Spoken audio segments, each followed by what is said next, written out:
Passons donc maintenant à la prédication de la parole et donc, comme convenu, nous allons voir cette troisième partie donc, de la prière du disciple, de la prière que Jésus nous a enseignée. Et on va lire ensemble donc Matthieu chapitre 6, versets 9 à 13. À force, on va la connaître par cœur. Matthieu chapitre 6, versets 9 à 13. Mais c'est une bonne chose de connaître la Bible par cœur. C'est toujours une bonne chose. Voici donc comment vous devez prier. Voilà comment le Seigneur nous enseigne à prier. Notre Père qui es aux cieux, que ton nom soit sanctifié, que ton règne vienne, que ta volonté soit faite sur la terre comme au ciel. Donne-nous aujourd'hui notre pain quotidien. Pardonne-nous nos offenses comme nous aussi nous pardonnons à ceux qui nous ont offensés. Ne nous induis pas en tentation, mais délivre-nous du malin, car c'est à toi qu'appartiennent dans tous les siècles le règne, la puissance et la gloire. Amen. Donc cette prière que Jésus nous a enseignée, un rapide rappel, un court rappel, donc c'est la prière du disciple. C'est comme cela que Jésus a enseigné à ses disciples à prier. Et nous avions vu que cette prière que Jésus nous a donnée, ce n'est pas une prière à réciter, on le peut, mais ce n'est pas son but.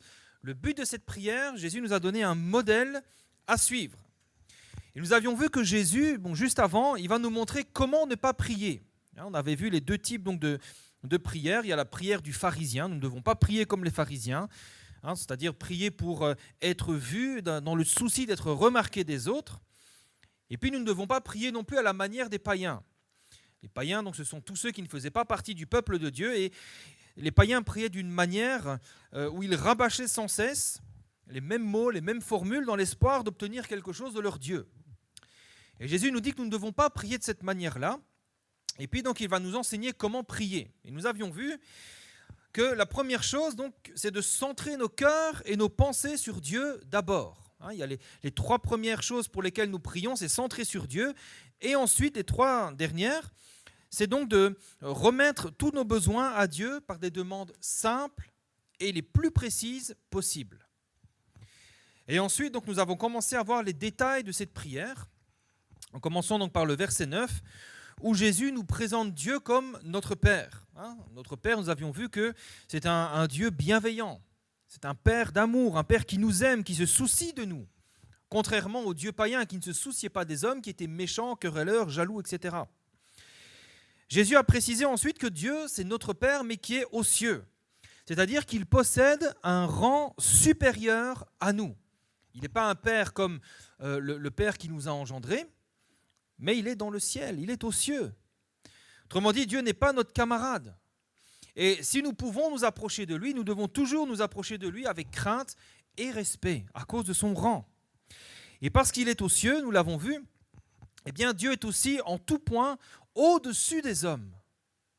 C'est-à-dire que l'amour dont Dieu nous aime, c'est un amour qui est parfait. L'amour des hommes, l'amour parfois de nos parents, ce n'est pas un amour parfait, c'est un amour qui peut nous décevoir, c'est un amour qui parfois n'est pas suffisant, mais l'amour de Dieu est parfait. Il est suffisant, il ne souffre d'aucun défaut, d'aucune faiblesse, et nous avions vu que c'était la même chose pour sa puissance. Ce que Dieu dit, il est capable également de l'accomplir, il est capable de tenir ses promesses parce qu'il est aux cieux, il n'est pas un homme comme nous. Et enfin, nous avions vu également ce que signifie que ton nom soit sanctifié, c'est-à-dire sanctifié, ça veut dire être différent, mettre à part, et que ton nom soit sanctifié, ça veut dire donner à Dieu une place à part et différente de tout le reste dans notre vie.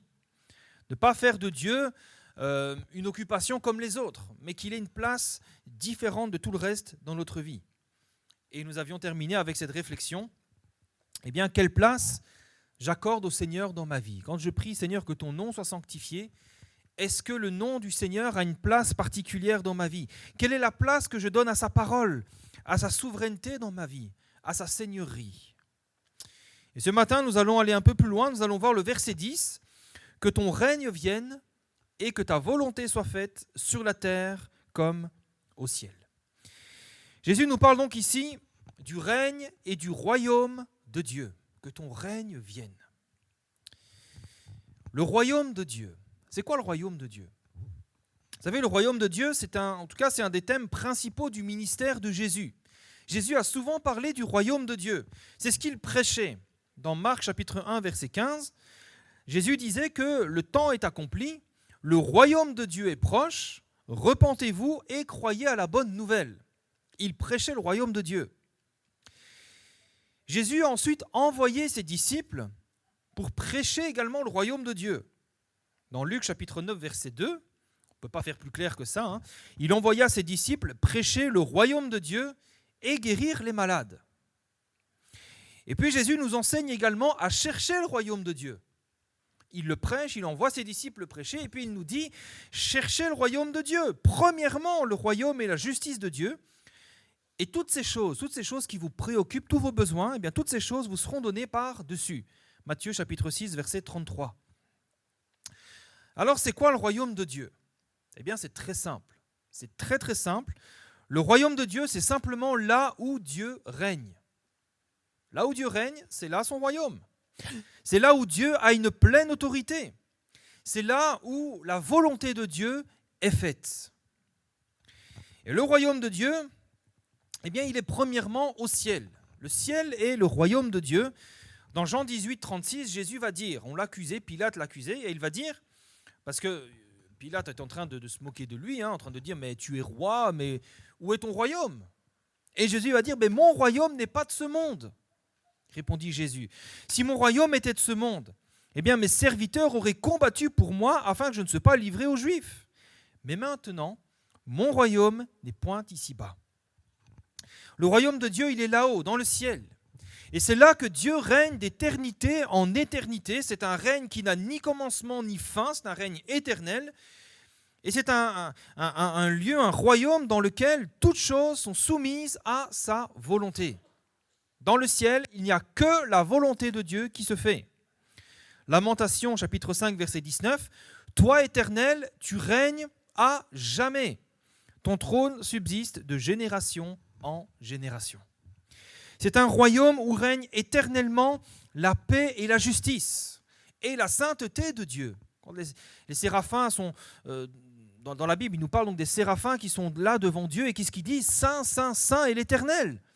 C'est un Dieu saint et dans son royaume règne sa sainteté. C'est un royaume dans lequel il n'y a ni deuil, ni chagrin, ni conflit. Parce que c'est un royaume qui est rempli de la paix, de la joie et de l'amour de Dieu. C'est ça son royaume. Et là où Dieu règne, frères et sœurs, eh bien il y a la lumière, la paix, la joie et le bonheur. C'est ça le royaume de Dieu. Et il n'y a que sur cette terre où, pour un temps, il faut bien le préciser, que c'est temporaire, eh bien, il y a encore de la rébellion. Il n'y a que sur cette terre où le règne de Dieu est contesté et même rejeté. C'est inédit. Il n'y a que sur la terre que ça se produit. Vous savez, quand le diable, dans le royaume de Dieu, quand il s'est rebellé contre Dieu dans le ciel, qu'est-ce que Dieu a fait? Eh bien, Dieu l'a banni.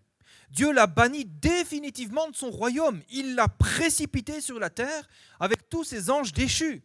Il n'y a pas de place pour la désobéissance dans le royaume de Dieu. Et ici-bas, sur terre, eh bien, le diable a fait son œuvre et il a réussi à corrompre les hommes qui, à leur tour, se sont rebellés contre Dieu, en commençant par Adam et Ève, en ne se soumettant pas à la volonté de Dieu et en se soumettant à leurs propres désirs. Et c'est pour ça que Dieu fait ce constat, Romains chapitre 3, versets 10 à 12, où il va dire « Bien que parmi les hommes sur la terre, il n'y a pas de juste, pas même un seul. Nul n'est intelligent, nul ne cherche Dieu, tous sont égarés, tous sont pervertis.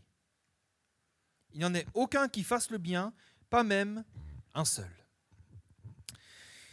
Maintenant, contrairement au diable, Dieu ne nous a pas bannis définitivement de son royaume. Le diable, c'est fini pour lui. Pas de rédemption possible. Il est condamné, c'est terminé. Son sort est scellé. Mais ce n'est pas la même chose pour les hommes. Si les hommes se sont rebellés contre Dieu, eh bien Dieu ne les a pas bannis définitivement de son royaume. Au contraire, Dieu invite tous les hommes, toutes les femmes, tous les êtres humains à entrer dans son royaume. Et comment on entre dans le royaume de Dieu? Eh bien c'est simple aussi, c'est tout aussi simple. Il suffit d'accepter de tout notre cœur que Dieu vienne régner sur notre vie. C'est un peu, vous savez, comment est-ce qu'on devient, par exemple, citoyen français? Comment je deviens un citoyen français? Eh bien, en acceptant les lois de la République dans ma vie. Bon, il y a une demande, hein, il y a toute une sorte de paperasse à faire, mais il faut aussi accepter eh bien, les lois, etc., du pays dans lequel je suis. Eh bien, c'est pareil. Comment entrer dans le royaume de Dieu? Eh bien, en acceptant de tout notre cœur le règne, la volonté de Dieu dans ma vie. C'est faire cette prière. Seigneur, fais de moi un citoyen des cieux, un citoyen de ton royaume. Je veux me soumettre à ta volonté, c'est-à-dire je veux que tu règnes dans ma vie, sur ma vie. Et c'est par la foi en Jésus-Christ, quand nous lui faisons confiance, quand nous faisons une telle prière, que nous devenons enfants de Dieu, que nous sommes adoptés et que nous devenons gens de la maison de Dieu et que nous devenons des citoyens de son royaume. Prier pour que le règne de Dieu vienne, vous savez, c'est une excellente prière. Quand nous prions, Seigneur, que ton règne vienne, c'est peut-être la meilleure prière de toutes. Pourquoi? Parce que c'est simple, frères et sœurs, si Dieu ne règne pas, qui règne? Si ce n'est pas Dieu qui a tout pouvoir, qui a le pouvoir? On peut penser, si ce n'est pas Dieu qui règne, c'est le diable qui règne. Mais non, ce n'est pas le diable. C'est pire que cela. Si ce n'est pas Dieu qui règne dans ma vie, c'est la colère et le châtiment éternel de Dieu qui règnent dans ma vie. C'est pire que le diable. Vous savez, à la fin des temps, il est écrit dans Apocalypse chapitre 20, verset 10, que le diable qui séduisait donc les hommes fut jeté dans l'étang de feu et de soufre, où sont la bête et le faux prophète. Ils seront tourmentés jour et nuit au siècle des siècles. Là où Dieu ne règne pas, ce sont les tourments éternels qui règnent. Apocalypse 21, verset 8. Donc c'est vrai que c'est pour le diable, mais c'est aussi pour les hommes, pour ceux dont Dieu ne règne pas sur la vie. Pour les lâches, les incrédules, les abominables, les meurtriers, les débauchés, les magiciens, les idolâtres et tous les menteurs, tous ceux donc qui n'ont pas accepté le règne de Dieu dans leur vie, leur part sera dans l'étang ardent de feu et de soufre, ce qui est la seconde mort, avec le diable et les démons. Oui, il y a pire que le diable, hein. Il y a la colère de Dieu. Marc chapitre 9, versets 47 à 48, Jésus va dire « Si ton œil est pour toi une occasion de chute, arrache-le. Mieux vaut pour toi entrer dans le royaume de Dieu, n'ayant qu'un œil, que d'avoir deux yeux et d'être jeté dans la géhenne, où leur ver ne meurt point et où le feu ne s'éteint point. » Une autre question maintenant qu'on peut se poser. Si nous sommes enfants de Dieu, si nous sommes déjà citoyens du royaume de Dieu, eh bien pourquoi prier pour que son règne vienne? Eh bien parce qu'il y aura toujours des domaines dans nos vies où Dieu ne règne pas totalement.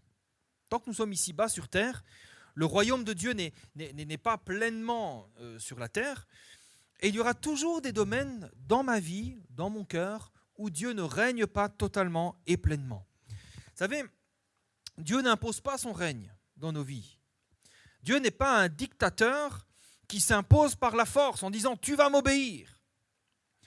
Dieu laisse aux hommes une certaine liberté pour régner là où on le laisse régner. Dieu ne peut régner dans nos vies que là où on le laisse régner.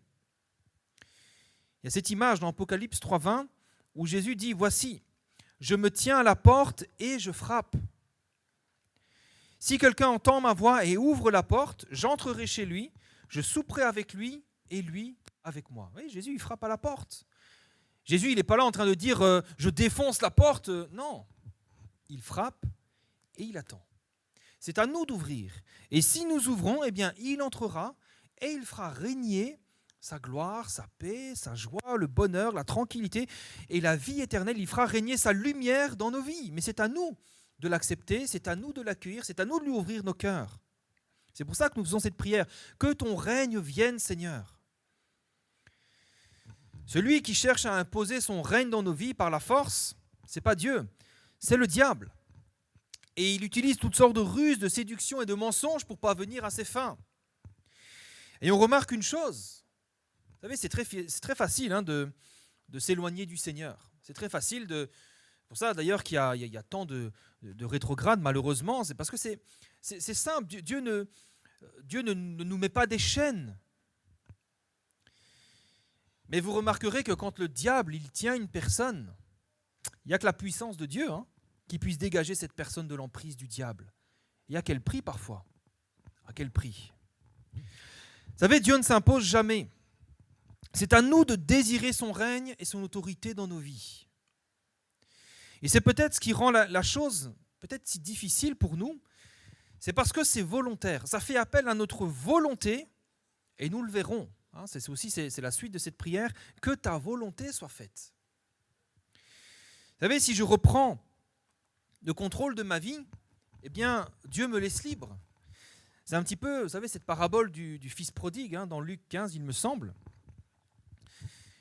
Quand le fils prodigue a voulu prendre les rênes de sa vie, quand il a voulu être le seul maître à bord de sa vie, qu'est-ce que son père a fait? Le père représente Dieu. Qu'est-ce que son père a fait? Il l'a laissé partir. Et on voit que, et c'est ça le cœur de Dieu, il a laissé son enfant quitter la maison, mais il n'était pas content, il n'était pas heureux, il était profondément attristé. Si Dieu nous laisse libres, ça ne veut pas dire non plus que Dieu nous abandonne à notre sort.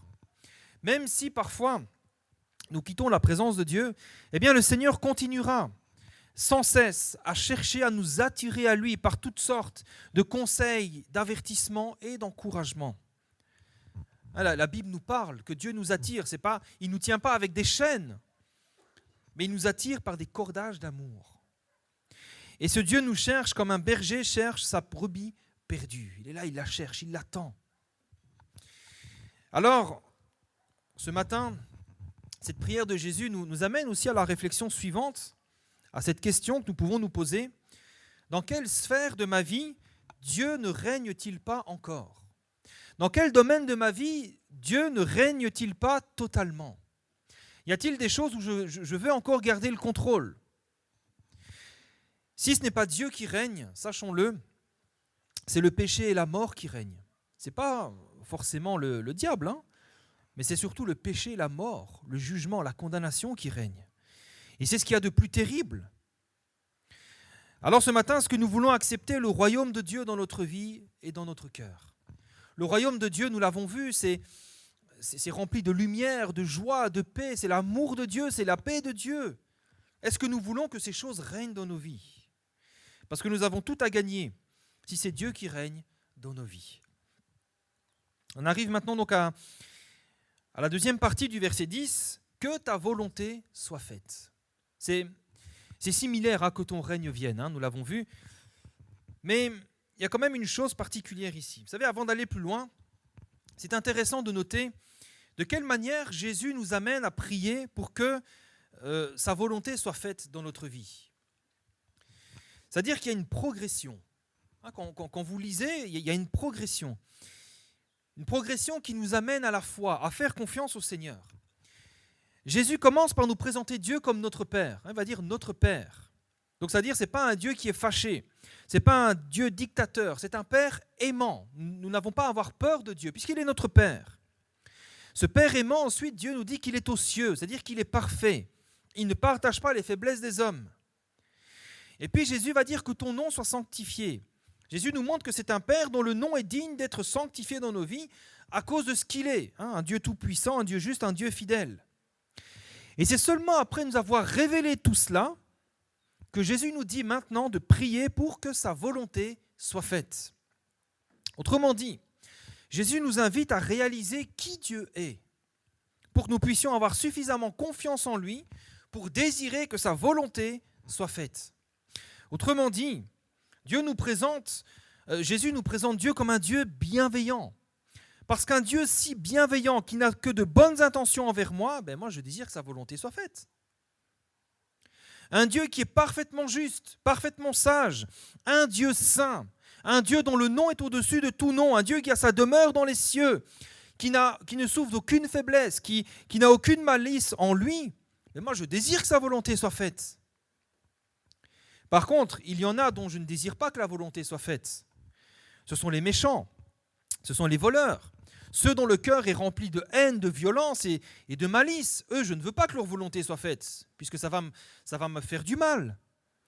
Mais quand il s'agit de Dieu, d'un Dieu si bon, si grand et si bienveillant, Ben, frères et sœurs, oui, nous désirons que sa volonté soit faite, parce que nous savons que rien de mal, rien de mauvais ne sortira de lui, rien de méchant. Vous savez, quand nous faisons cette prière, Seigneur, que ta volonté soit faite, Jésus veut avant tout que nous sachions bien à qui nous adressons notre prière. C'est un Dieu qui est différent des autres dieux et des hommes. C'est un Dieu bon, qui est rempli d'amour et de douceur, et qui a des plans de bonheur pour nous. Qui ne veut pas le bonheur dans sa vie? Le Seigneur a des plans de bonheur, des plans de paix et de bonheur, afin de nous donner un avenir et de l'espérance. Et quand nous prions, Seigneur, que ta volonté soit faite, nous demandons à Dieu, Seigneur, que tes plans parfaits s'accomplissent dans ma vie. C'est un Dieu qui est sans malice, sans méchanceté, un Dieu qui nous aime et qui nous respecte. Et c'est aussi un Dieu parfait, sans défaut, sans faiblesse, un Dieu qui fait tout par amour, par bonté et dans une infinie sagesse. Ben oui, nous voulons prier pour que sa volonté soit faite. Qui ne veut pas que la volonté d'un tel Dieu se fasse dans sa vie? Jésus veut donc nous amener à la foi, à faire confiance à ce Dieu si grand, si sage et si bon, mais aussi à comprendre que la volonté de Dieu pour nous, ce que Dieu veut pour nous, ce n'est que ce qu'il y a de meilleur pour nous. Romains chapitre 12, verset 2 nous dit « Ne vous conformez pas au siècle présent, mais soyez transformés par le renouvellement de l'intelligence, afin que vous discerniez quelle est la volonté de Dieu, c'est-à-dire ce qui est bon, agréable et parfait. » Frères et sœurs, faire cette prière que ta volonté soit faite, c'est demander à Dieu que tout ce qui est bon, tout ce qui est agréable et tout ce qui est parfait s'accomplisse dans ma vie. Qui ne veut pas faire une telle prière? Est-ce qu'on veut plutôt des choses mauvaises dans sa vie? Je ne crois pas. Vous savez, je ne suis pas très vieux, je ne suis pas très expérimenté, mais je ne connais personne. Peut-être vous, oui, mais moi en tout cas, je ne connais personne et je n'ai jamais entendu quelqu'un regretter un jour que la volonté de Dieu se soit accomplie dans sa vie. Je ne connais personne. Jamais entendu quelqu'un dire « Oui, j'ai demandé que la volonté de Dieu soit faite dans ma vie, mais si j'avais su, j'aurais fait autrement. » J'ai jamais entendu quelqu'un regretter d'avoir choisi de faire la volonté de Dieu. En tout cas, moi personnellement, dans ma vie, j'ai jamais regretté la volonté de Dieu dans ma vie. Et même quand il y a des tribulations et des épreuves, il n'y a aucun regret. Parce que Dieu nous console, Dieu nous relève et Dieu nous donne la victoire. Et vous savez, ce sont ces choses-là qui nous permettent de comprendre ce texte de l'Écriture aussi, que toute chose concourt au bien de ceux qui aiment Dieu, de ceux qui sont appelés selon son dessein, c'est-à-dire de tous ceux qui marchent dans le plan et la volonté de Dieu pour leur vie. Dieu fait concourir toutes choses pour leur bien. Frères et sœurs, nous devons prier, Seigneur, que ta volonté soit faite, parce que le Seigneur ne veut que notre bien. Et même si, pour faire la volonté de Dieu, même si nous devons renoncer à quelque chose aujourd'hui, eh bien c'est parce que Dieu a quelque chose de meilleur pour nous demain. Dieu ne nous demandera jamais de renoncer à quelque chose juste pour nous faire la malice, pour dire si tu m'aimes, renonce à ça, puis je verrai bien si tu m'aimes. Dieu n'est pas comme ça. Hein. Il dit renonce à cette chose parce que j'ai quelque chose de meilleur pour toi. Je veux te bénir. Je sais que cette chose, peut-être que sur le moment, ça te semble bon, mais je sais que ça va te conduire au malheur. Renonce-y parce que j'ai quelque chose de bien meilleur pour toi. La Bible nous dit qu'il fait suivre sa bénédiction d'aucun chagrin. Nous, vous savez, bien souvent, on vit au jour le jour. Mais Dieu, lui, il voit au loin, parce qu'il a un plan pour notre vie. Vous savez, la Bible nous compare souvent à des brebis, et Dieu à un berger. Le problème des brebis, pourquoi il y a des brebis qui s'égarent? Pourquoi est-ce qu'il y a des brebis qui vont parfois, qui tombent dans des précipices? Et pourquoi il y a des brebis parfois qui sont emprisonnées dans des ronces? C'est parce qu'à un moment donné, vous savez, les brebis, elles ne voient pas très loin, elles voient quelques mètres, pas plus.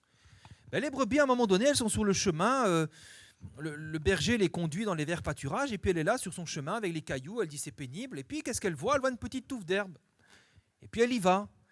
Et puis elle voit un petit peu d'herbe, elle y va, sauf qu'à un moment donné, il y a un précipice, elle ne l'a pas vu, elle tombe dedans. C'est comme ça, c'est pour ça que les brebis se perdent. Et nous, parfois, c'est pareil.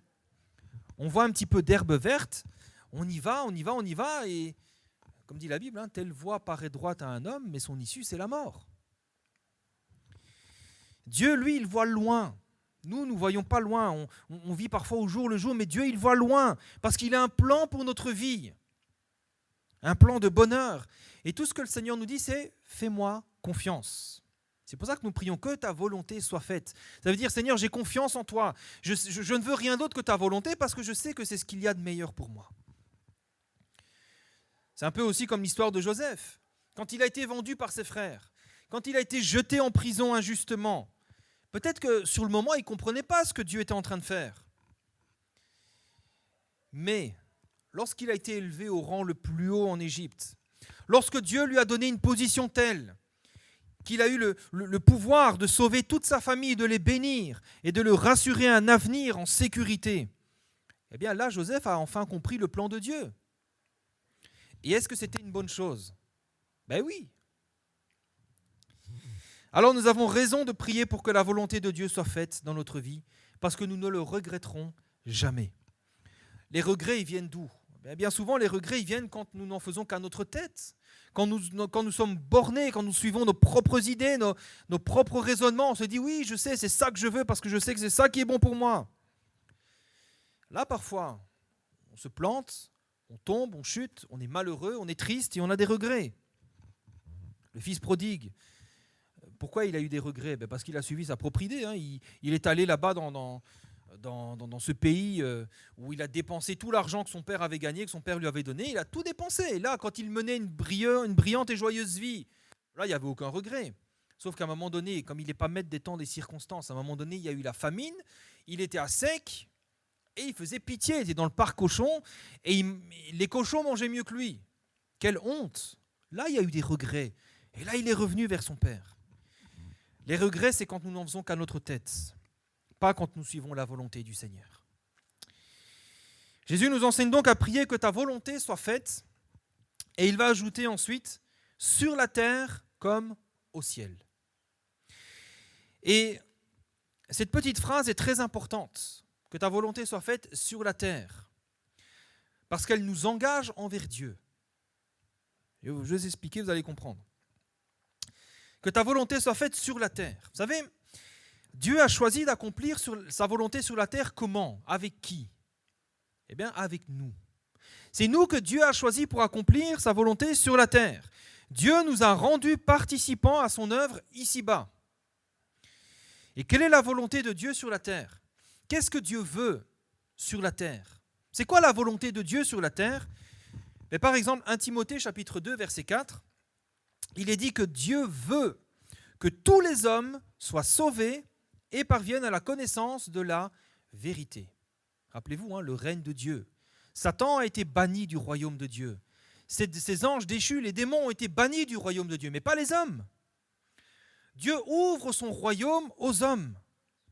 Et Jean chapitre 3, verset 16 nous rappelle que Dieu a tant aimé le monde qu'il a donné son Fils unique afin que quiconque croit en lui ne périsse pas, mais qu'il ait la vie éternelle. Autrement dit, si Jésus a ouvert le royaume de Dieu à tous les hommes, eh bien c'est à nous, nous qui sommes citoyens des cieux, l'Église, c'est à nous que Dieu a confié de présenter les choses du royaume aux hommes, de parler des choses du royaume aux hommes. Et c'est pour ça qu'il y a un mot pour ça. Comment on appelle ceux qui représentent une nation dans une nation étrangère? Comment on les appelle? Les ambassadeurs. Et dans 2 Corinthiens chapitre 5 verset 20, il est dit que nous sommes des ambassadeurs pour Christ. Dieu, pour ainsi dire, exhortant par notre moyen, en disant, eh bien, nous vous supplions par Christ, soyez réconciliés avec Dieu. Vous voyez, nous sommes ambassadeurs pour Christ et nous avons un message pour le monde, pour les perdus. Nous sommes les représentants du royaume de Dieu sur la terre. Parce que Dieu a choisi de se servir de nous pour se révéler aux hommes et les sauver. Vous serez mes témoins. C'est-à-dire que Dieu va se servir de notre témoignage. Dieu va se servir de nos prières. Dieu va se servir de nos prédications pour les prédicateurs. Dieu va se servir des dons qu'il nous a confiés, des talents qu'il nous a donnés et de nos vies tout entières pour amener les âmes à se tourner vers lui. Mais Dieu ne le fera pas sans nous. Il faut notre engagement, il faut notre volonté. Seigneur, je veux être cet ambassadeur. Et c'est pour ça que Jésus nous enseigne et nous engage à prier ainsi. Seigneur, je veux que ta volonté soit faite ici-bas. Je veux que ton règne vienne dans la vie de ceux qui ne te connaissent pas. Utilise-moi, sers-toi de moi, crée les occasions. Donne-moi la sagesse, l'amour dont j'ai besoin. Forme-moi, Seigneur. C'est prier, Seigneur, que ton règne vienne dans ma vie, mais aussi dans la vie de ceux qui m'entourent, dans la vie de ceux qui souffrent, dans la vie de ceux qui ne te connaissent pas, dans la vie de ceux où règnent les ténèbres, dans la vie de ceux où règne la souffrance, la douleur. Il y a une autre chose que Dieu veut pour nous ici-bas, sur la terre. La volonté de Dieu pour nous ici-bas sur la terre, c'est aussi achever notre sanctification. Vous savez, tout est lié, hein, et on ne peut pas évangéliser si nous ne sommes pas sanctifiés. 1 Thessaloniciens chapitre 4, versets 3 à 7. Ce que Dieu veut, vous savez, j'aime bien parce que des fois la Bible, il y a des choses qui ne sont pas tout à fait claires, mais par contre, il y a des choses où on ne peut pas se tromper, des choses qui sont d'une clarté limpide. Ce que Dieu veut, c'est votre sanctification. Et l'apôtre Paul va expliquer ce que c'est la sanctification. Il va dire, c'est que vous vous absteniez de la débauche. C'est que chacun de vous sache posséder son corps dans la sainteté et l'honnêteté, sans vous livrer à une convoitise passionnée, comme font les païens qui ne connaissent pas Dieu.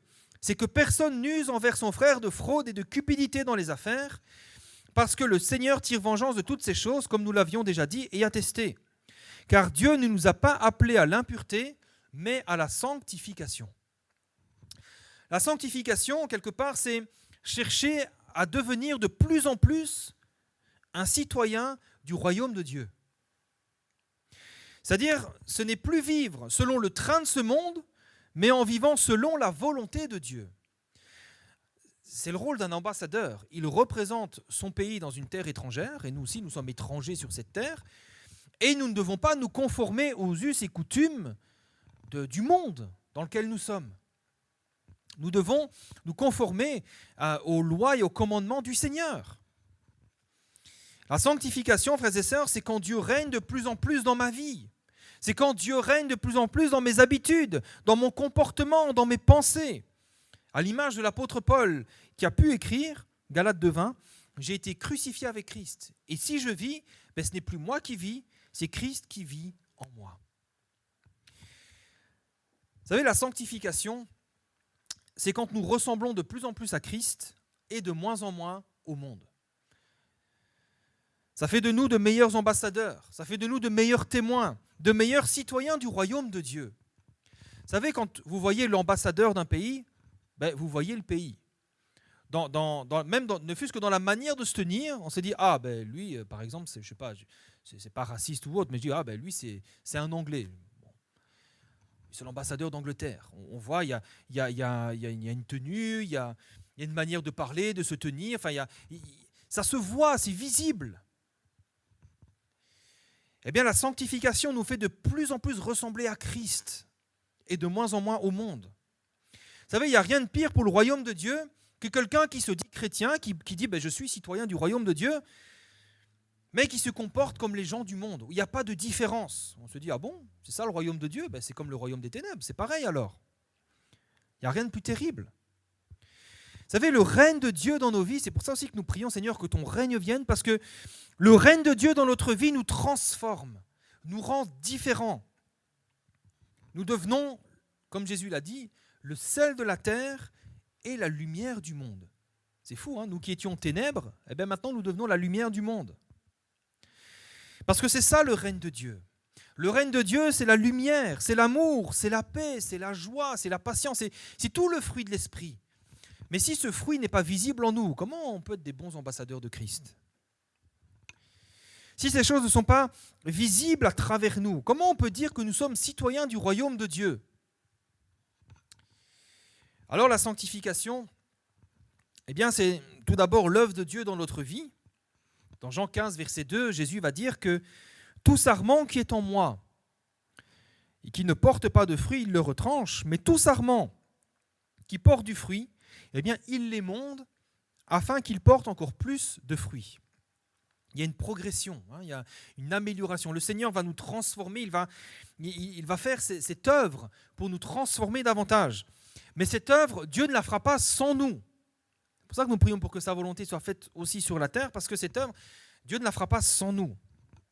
Un peu plus loin, Jean 15, verset 16, Jésus va dire, ce n'est pas vous qui m'avez choisi, mais moi je vous ai choisi, je vous ai établi, afin que vous alliez et que vous portiez du fruit et que votre fruit demeure. Autrement dit, frères et sœurs, c'est à nous de désirer, c'est à nous de vouloir ce changement et cette transformation. Faire cette prière, Seigneur, que ton règne vienne dans ma vie, que ta volonté soit faite. Parce que nous l'avons vu, Dieu n'impose pas son règne. C'est à nous de désirer son règne et son autorité dans nos vies. Jésus nous a choisis, nous a établis afin que nous allions et que nous portions du fruit. Et plus nous allons marcher dans la sanctification, eh bien plus nous allons rester humbles. Parce que plus on se sanctifie, plus on se rend compte qu'il y a des choses à sanctifier. Si malheureusement on se dit, moi ça va, je n'ai pas grand-chose à sanctifier dans ma vie, je suis plutôt bon, c'est qu'on est déjà plus sur le chemin de la sanctification. Plus on se sanctifie, plus on a besoin de se sanctifier. C'est pour ça que nous avons toujours besoin de la repentance. Parce que chaque fois que nous avançons avec le Seigneur, chaque fois que nous faisons cette prière, que ton règne vienne, que ta volonté soit faite, c'est parce que nous réalisons qu'il y a des domaines dans nos vies où nous avons besoin de nous repentir. Nous nous repentons devant Dieu. Seigneur, tu vois, il y a encore ça qui ne va pas, il y a encore ça qui ne va pas. Là, j'ai chuté, là, j'ai... Seigneur, pardonne-moi. Nous le verrons après. Pardonne-nous nos offenses. Le pardon, il vient après. Alors ce matin, je termine, je conclus. Voyons cette dernière prière de Jésus, cette prière qui s'adresse à Dieu, qui est centrée sur Dieu, sur la personne de Dieu. Oui, que ton règne vienne et que ta volonté soit faite. Dans quel domaine de nos vies, frères et sœurs, le Seigneur ne règne-t-il pas encore? Dans quel domaine de nos vies, le Seigneur ne règne-t-il pas totalement? Est-ce que nous marchons dans la sanctification? Est-ce que tous les domaines de notre vie sont soumis à l'autorité de Christ? Est-ce que nous sommes de bons citoyens du royaume de Dieu, des bons représentants du royaume de Dieu? Je ne dis pas que nous sommes tous mauvais, nous sommes tous... Non, mais nous avons en tout cas tous et toutes des progrès à faire. Donc quand nous prions cela, gardons aussi à l'esprit que, vous savez, si nous voyons qu'il y a des choses dans nos vies qui ne sont pas en ordre avec Dieu, sachons que Dieu est bon. Dieu est un Père qui nous aime, un Père aimant. Ce n'est pas un Père qui va nous réprimander, ce n'est pas un Père qui va nous flageller, nous fouetter, c'est un Père qui nous aime, un Père qui est bon, un Père qui ne veut que de bonnes choses dans nos vies. Alors faisons-lui confiance, demandons que son règne vienne dans nos vies, demandons peut-être même au Saint-Esprit de sonder nos cœurs afin que nous puissions lui laisser toute la place, afin qu'il règne totalement dans nos vies. Amen.